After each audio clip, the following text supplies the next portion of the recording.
Oui, un témoignage qui a fait beaucoup parler depuis ce matin.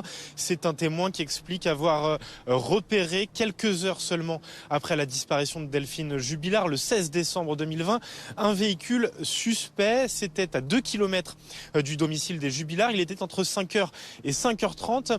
Un témoignage qui n'a pas été jugé bon de creuser selon les gendarmes, ce qui a fait bondir la défense de Cédric Jubilard, selon qui ce témoignage clé aurait pu blanchir leur client. Un témoignage que nous avons d'ailleurs récolté avec Laura Dubois tout à l'heure, juste avant la suspension d'audience. Écoutez. Moi j'allais au travail, comme tous les matins, et alors, je prends une routine, une route de campagne si vous voulez, on ne voit jamais de voiture.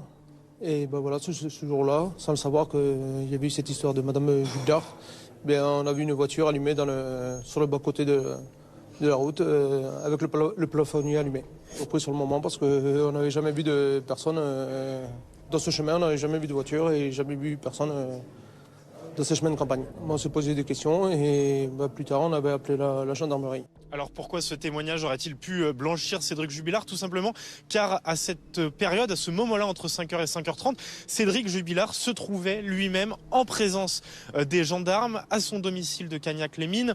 Une autre avocate, celle des parties civiles, maître Pauline Rongier, avec qui nous avons pu discuter il y a quelques instants en sortie d'audience, nous expliquait que tout cela relève du fantasme et elle tenait à nous le rappeler. À cette période, en décembre 2020, nous étions en plein confinement et donc il semblait suspect à n'importe qui de voir une personne courir vers un véhicule aux alentours de 5h30 du matin.